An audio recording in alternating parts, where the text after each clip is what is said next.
உதவிய கதை. ராவணன் சீதையை கடத்திச் சென்ற பின் ராமரும் லட்சுமணனும் அவளை தேடிக் கொண்டிருந்தனர்.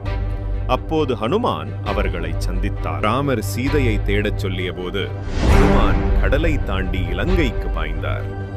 அங்கு அசோக வாட்டிகையில் சீதை அமர்ந்து ராமரின் நினைவில் துயருற்றுக் கொண்டிருந்தார்.